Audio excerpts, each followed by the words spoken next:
Hello everyone, my name is Christian. Welcome back to Tekpon. Today our guest is Colin, the founder of Dropboard. Hello Colin. Hey, how you doing? Good. Thank you for joining our podcast. At first, please tell us what is Dropboard. Dropboard is the world's easiest, friendliest hiring platform. So you can just connect it immediately to your website, start showing your jobs that you have, and collect candidates. So it builds you an intake funnel, and there's a whole ATS applicant tracking system inside once those candidates come in. So it's really Mhm. just about giving you a very easy way to collect candidates, process those candidates, get those candidates hired. Okay. What do you say is the biggest problem that companies face when they are starting to hire? Yeah, so there are obviously a lot of big box applicant tracking systems, Greenhouse, Workable, and things like that. They're all really expensive. They're all very detailed and bloated. I guess I shouldn't say bloated, but from my perspective, they are. So Dropboard is super, super easy. It's just a sign up, create your jobs, get them on your website. It's more geared for smaller businesses or autonomous departments. Mhm. And then we also have sort of a whole recruiter side to it, which is a little bit different, takes it a little bit farther in a different direction. So yeah, I think the hardest thing from my perspective is just, you're a busy startup, let's say, or even a restaurant or something. This is going to get you up and running much faster.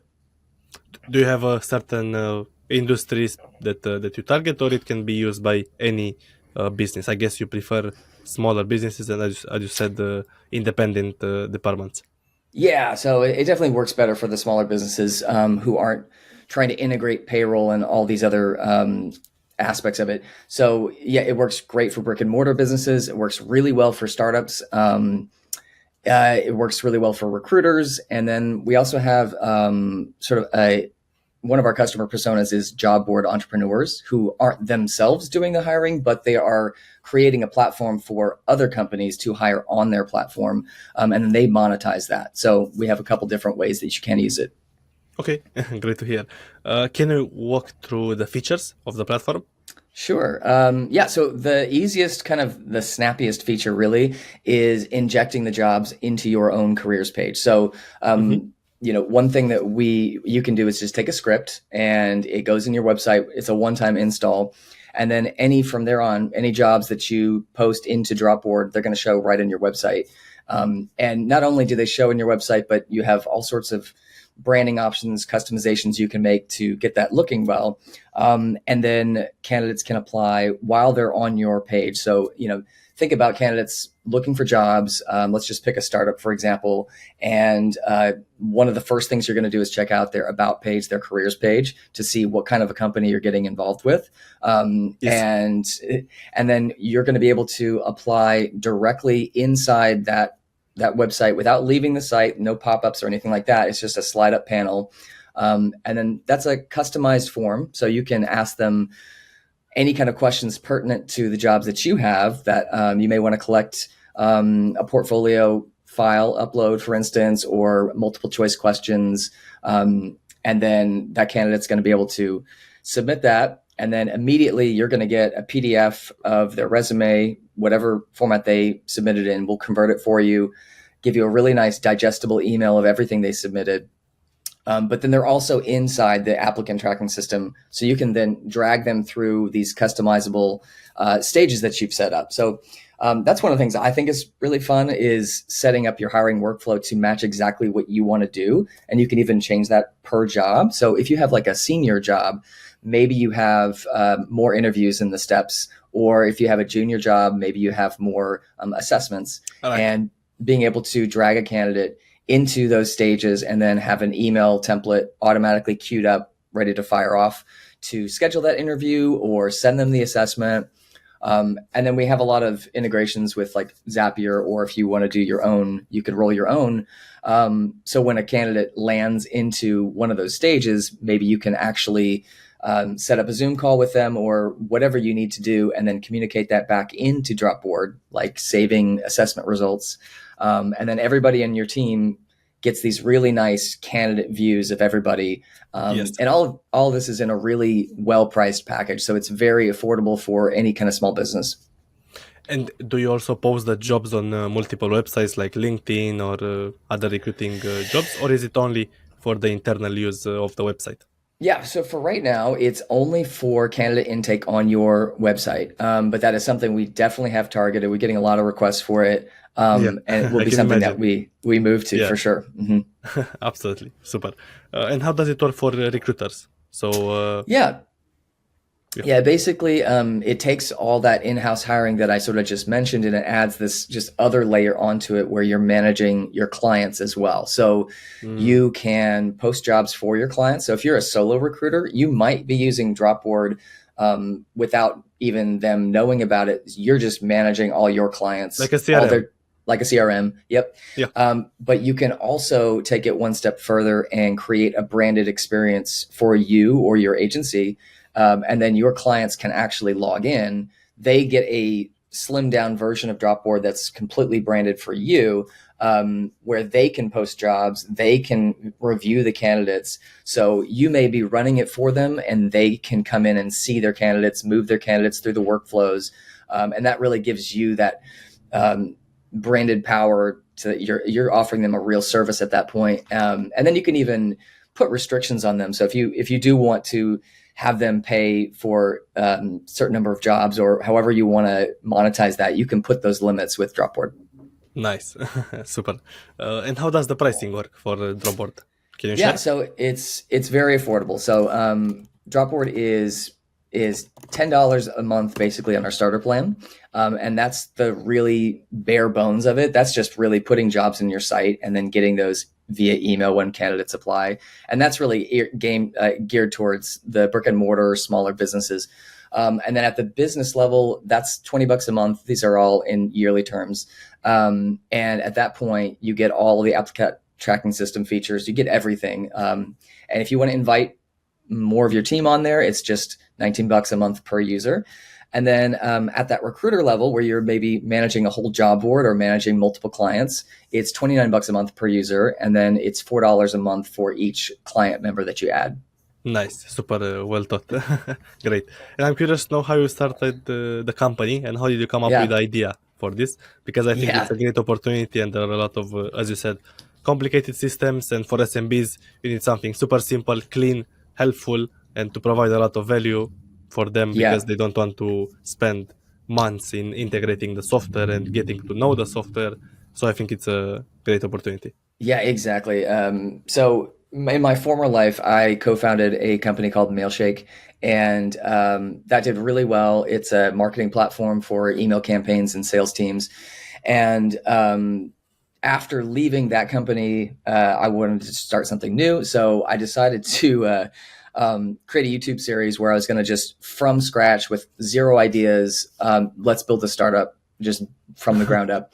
And I went into that with just kind of a sliver of an idea, and over that year, tried a bunch of stuff, did a lot of customer validation, discovery, flopped around a lot, and eventually came upon. It was just sort of coalescing into this candidate experience, this employer branded experience, and then that has evolved over it's been a couple of years now, and it was just following just the breadcrumbs of people giving feedback. So it's very feedback centric. It's very it plays to the thing that worked really well with us at Mailshake, which was taking a complicated process and really simplifying it. The thing that people love is that there's no training. You can just go, like you can get up and running today. PLG.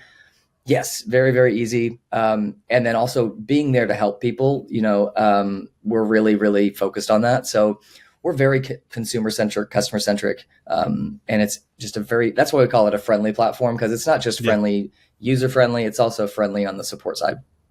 Great mindset. I love it. And did you sell the previous company, or is it Uh, still it's still existing today? running. So It's still I'm no running? longer affiliated with it, but it is still running and they're doing quite well. So I think I spent 6 or 7 years there. And we rose it to a point where wanted to do something new. Yeah. And what's the plan for Dropboard? I guess it's bootstrapped now, but do you plan to get any investments, or do you plan to keep it, bootstrapped and growing and your own Yeah. product? Yeah, so probably not going to seek investment. It's bootstrapped, it's doing very well, and there's a lot of opportunity sitting in front of us. So I feel like when you're bootstrapped, if you can get through the hard parts, um, you have so much power to really be customer focused. There's no one else telling you, you need to do this so that you can sell the company, right? Yes. And that usually you can get a lot of bad decisions coming from that, right? Some Yes. good decisions too, potentially, but you're beholden to that outcome versus what the product is. And I'm very much a product person, so being able to keep Dropboard very customer centric, it makes me happy. It makes working on it easier because Yeah. it's just very fulfilling that way. So that is the plan. Great. And for the previous business, did you raise any investment? No, we didn't. We bootstrapped that one too. Yeah, but from other entrepreneurs, right? The advantages and disadvantages of being funded. But you prefer as an entrepreneur to be bootstrapped to be the to be Yeah, there for I've the done it both community. ways. I've done it both ways, and I think there are advantages with investment. I think the biggest one is if you get really good investors, you can get really good advice. You get resources, connections to either hires or consultants or whatever that can really boost your business. But that is if you can get that kind of good investor. Sometimes you get quiet money, or you get um, you know you get a lot of conflicting advice, maybe not the best advice, right? And I think for me, I've been doing startups since 2006. So I feel pretty strongly about how to run a company. And I feel like I've been through so many different scenarios that I want to take ownership and stay at the helm with that. So yeah. Yeah, absolutely. Do you think that Dropboard found product market fit?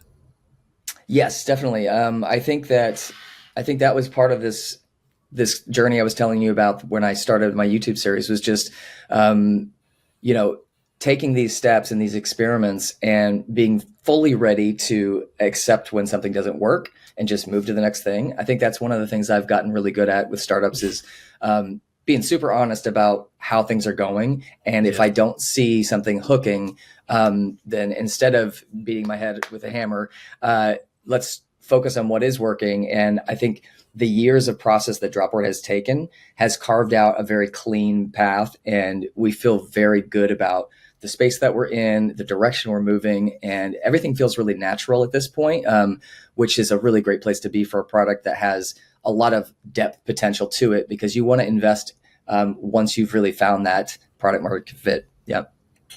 What would you say was your biggest challenge since starting this new company? Yeah, I think the biggest challenge is that I'm a dad of three, and I'm by myself here. So keeping your family, being able to like have family expenses met while running a startup is not easy at all, especially in 2024.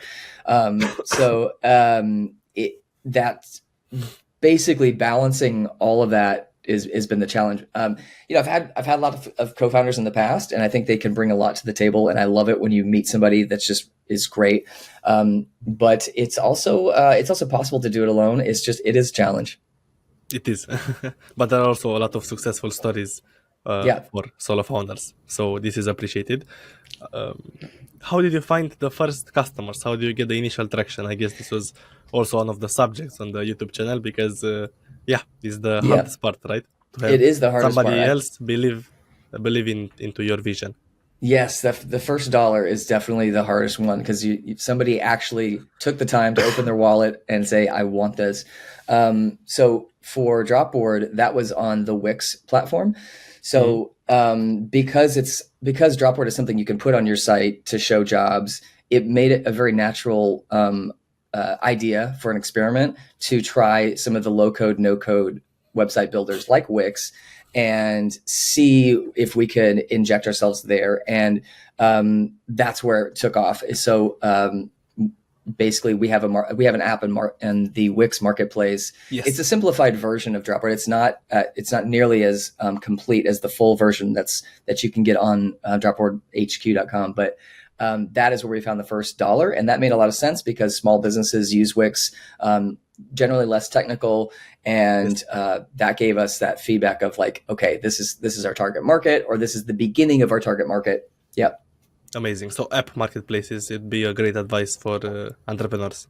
Yeah, I think it's tough because I did a couple different ones, and for us, Wix happened to play out well. But I think it all depends on exact scenarios, and there's also luck that happens too, right? Right. And today, what do you say is the most successful go-to-market strategy for acquiring new customers? Yeah, so right now we just started doing some partner affiliate marketing. So that is just in the very beginning stages right now, where we are a very good product for partners to work with us because it's very easy to start using Dropboard. So when people are talking about us, there's not a big sales cycle that people have to run through or wait for. So it's very affiliate friendly. Yes. And we're willing to give pretty good commissions because we don't really have a sales team at this point. So we're focused on product and nurturing those affiliates as best we can. So that is the number one focus right now. And I think that's going to unlock the next big growth for us. What would be your best piece of advice for a starting founder, fresh out of college, let's say, or after finishing high school? Yeah, what do you say to him? Yeah. So I have a couple different ones, I guess I would say. I think Please. if I was going to do everything all over again and start from scratch, I probably would have waited to start my first startup a little bit later because I wanted to hit the ground running immediately. But I think now I would say join a startup first, because when you see the inner workings of a startup, there are so many moments where you're like, oh, got it. And when I was first doing it on my own, it was like being in a field where there's just no landmarks. It was just kind of like, where am I? And so joining a startup is huge. That's great. Other than that, I think the biggest advice I would have is the single biggest failure I think that founders and co-founders have is they have a difficulty looking at truth. Like as founders, we really want things to be like, oh, this is going to be $1 billion idea and this is going to be huge and I can't wait to launch this because everybody's going to come. And I think tempering that a little bit, keeping that like passion, but being self-critical in terms of, okay, let's take a look at the metrics. Let's take a look at people's reactions. And then if you do have a bad reaction or if things don't go well, not taking it so hard, because that's the beauty of opening your ego a little bit is you're open to the good and you're also less responsible for the bad. And I think that's a very mentally healthy place to be. And you kind of need it for the stamina it takes to be a founder. Absolutely. And it's easier with a co-founder because many times one is more pessimistic and the other is hyper optimistic, and it's a match.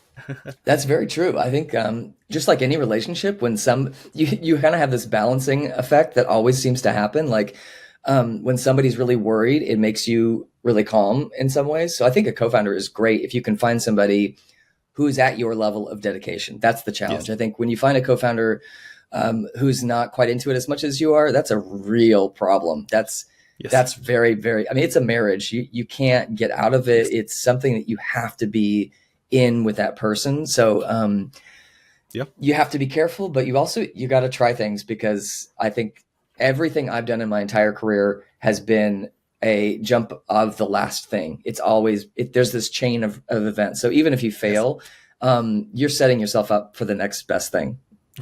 Absolutely. Let's have faith that it will be better in the future. Yeah. No matter what. Okay. Last question I have for you, Colin, for today. I'm really curious if you have any software recommendation to other people, other executives, entrepreneurs, small businesses, software that you personally use and would recommend to other people. Oh, that's a good question. So I think, but apart from Dropboard. Yeah, right. Exactly. I think the thing that really blew my mind the past 4 or 5 years has been Figma. I, as a software engineer and somebody who always loved product, I always just built it. I just went straight to building it. And I always felt like designing would be great if I had the time, but I never have the time. And then with Mailshake being successful towards the latter years, I had the time to really invest in design, and it completely changed how I looked at software, because being able to see it, it sounds kind of obvious now that I'm saying it out loud, but when you see it and you can drag things around and move things around, you make all those decisions without the engineering weight behind it, right? It sounds so obvious when I say it, but it really did change me. Yes. I use Loom a lot when I do customer support tickets. It's so easy to just like do a screen recording of something. And I am absolutely, as a software engineer, just to geek out, I love Cursor. It's an AI code editor. It's blowing my mind right now. I've only been using it for about a week and a half, but completely blowing my mind. Yeah. Okay, one follow-up question because you added this. How do you see AI changing the game? Oh my Is it gosh. easier for you to build a product being, let's say, not having 20 engineers helping you? Yeah, I think it's super good for founders, especially technical founders, because I, at least so far, I have found that the AI I've been using right now in Cursor, for instance, if I was a junior developer, I would not be making as much of it because I think I would be running into some actual problems with it. But as an experienced engineer, it's blowing me. It's like 1.25xing me. I feel like it's almost like a chef where you have somebody who's got the ingredients out for you in the little bowls in the right amounts. It's the stuff that you have to do, but like, Yes. oh wow, it's all here for me. Okay, boom, boom. I'm just going to do the thing I'm good at. Yes. So yeah, AI is just starting. I think there's this feeling that we're like farther along. I think we're actually at the beginning. It's very early. Yeah, I totally agree. Perfect. Thank you so much for all the value that you shared. I wish you the best of luck with Dropboard. I love the idea and the product. And yeah, hope to get some value to the audience. And I wish everyone could try it out and see it for themselves. And yeah, I'm super grateful to Colin. Thank you so much. Thank you so much for having me. This is really fun.